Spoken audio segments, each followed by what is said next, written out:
Pulau Rote berada di bagian selatan Pulau Timur, Nusa Tenggara Timur, yang menjadi salah satu pulau terluar di Indonesia. Sebagian besar masyarakat Rote merupakan nelayan dan petani musiman. Di musim penghujan, warga banyak yang bercocok tanam padi di lahan tak ada hujan. Tidak adanya sumber air menjadikan bertanam sawah seperti ini hanya bisa dilakukan 1 tahun sekali saja. Saat aku berkunjung ke Rote, panen wasip panen padi. Lahan pertanian yang ditanamin padi gogo ini merupakan persawahan pada hujan milik warga di beberapa desa yang masuk ke dalam kecamatan Pantai Baru. Padi-padi yang sedang menguning ini siap dipanen, tetapi sayang, serbuan hama belalang membuat para petani dipastikan gagal panen. Biasanya, belalang memang menjadi buruan petani sebagai bahan makanan saat sedang di sawah. Tapi dengan jumlah belalang yang terlalu banyak, tentu saja merugikan petani. Tidak seperti tahun sebelumnya, di musim ini populasi berkembang biaknya sangat cepat dan banyak, sehingga membuat tanaman rusak dan tidak bisa dipanen. Bersama para petani, kami beramai-ramai memburu serangga yang kaya protein ini.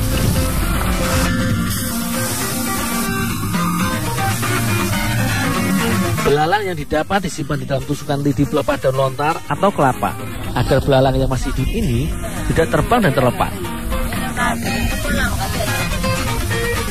Mencari belalang saat pagi atau siang hari cukup sulit, karena belalang merupakan serangga diurnal yang biasa beraktivitas dan mencari makan di siang hari. Sehingga harus cepat dan cermat untuk melihat hewan yang gesit melompat berpindah dari satu batang ke batang padi yang lain.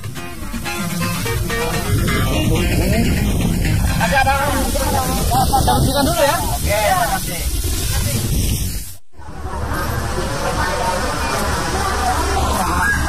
Bagi masyarakat Oebo, Kecamatan Pasir Putih, Pulau Rote ini, belalang biasa dibakar atau digoreng kering saja. Tetapi kali ini, belalang akan kami masak dengan bumbu gulai asam serta belalang masak air gula. Sebelum dimasak, belalang harus dibersihkan terlebih dahulu sayap dan kakinya.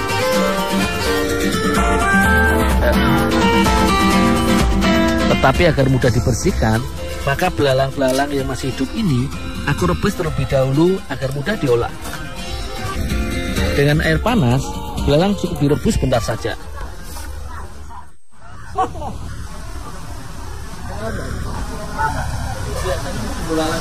Bagian sayap dan ujung kaki belalang yang berduri harus dibuang karena tidak enak untuk dimakan. Mengkonsumsi belalang yang kaya akan protein ini tentu saja sangat baik bagi pertumbuhan sel-sel organ tubuh. Protein pada belalang akan membantu untuk mengoptimalkan penyerapan dan fungsi gizi dalam tubuh.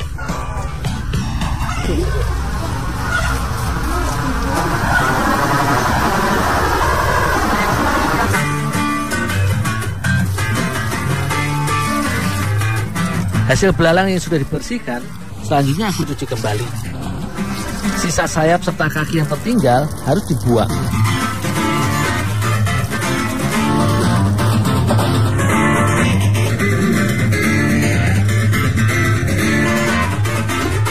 Beberapa jenis masakan tradisional khas Pulau Rote bisa menggunakan bahan baku belalang sebagai bahan masakan utama. Sebelum diolah, belalang yang sudah dicuci bersih aku sangrai terlebih dahulu. Selain untuk mematangkannya, penyangrai ini akan membuat tekstur belalang menjadi lebih keras hingga tidak mudah hancur saat dimasak dengan bumbu.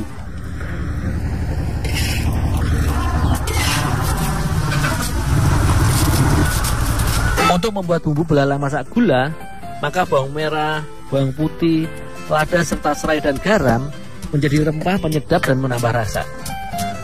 Semua bumbu dihaluskan agar mudah tercampur dengan belalang sangrai nantinya.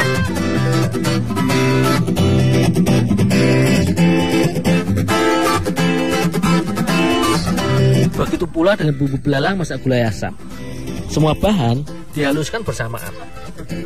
Lada, bawang merah, bawang putih, serta serai juga menjadi bumbu utamanya. Hanya saja ada tambahan kunyit yang ikut menjadi bumbu masakan ini.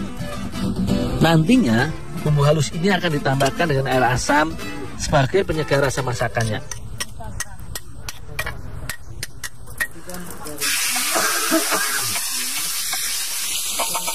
Dengan sedikit minyak, bumbu halus untuk belalang masak gula ditumis hingga harum.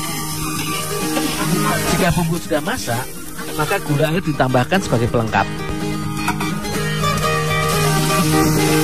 Setelah semua bumbu dan gula air tercampur rata, barulah belalang sangrai dimasukkan ke dalam kuali masak dan diaduk hingga merata.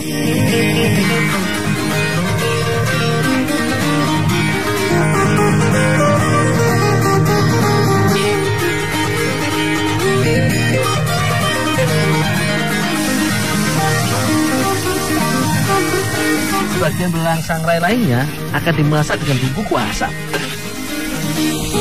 Untuk itu, bumbu yang sudah dihaluskan selanjutnya ditumis hingga harum. Barulah kemudian kuah asam dicampurkan sebagai penguat rasa dan pelengkap masakan. Jika bumbu sudah mendidih dan matang, maka belalang bisa dimasukkan dan dimasak sebentar hingga kuah dan bumbu asam menyerap.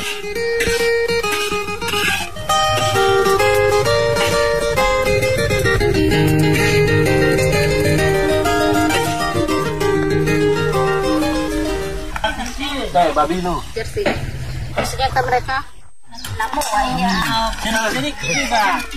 Belalang merupakan serangga kaya protein yang banyak dikonsumsi oleh masyarakat di beberapa daerah, seperti Gunung Kidul di Yogyakarta dan masyarakat bagian timur Pulau Rote NTT ini. Belalang yang dimasak dengan gula air tentu saja terasa manis dan gurih. Sedikit berbeda dengan belalang masak gulai asam, di mana bumbunya yang harum serta tambahan kuah asam yang segar semakin melezatkan masakan belalang ini. Hamar padi yang satu ini bisa dimanfaatkan sebagai sumber makanan warga desa yang bisa dinikmati bersama-sama.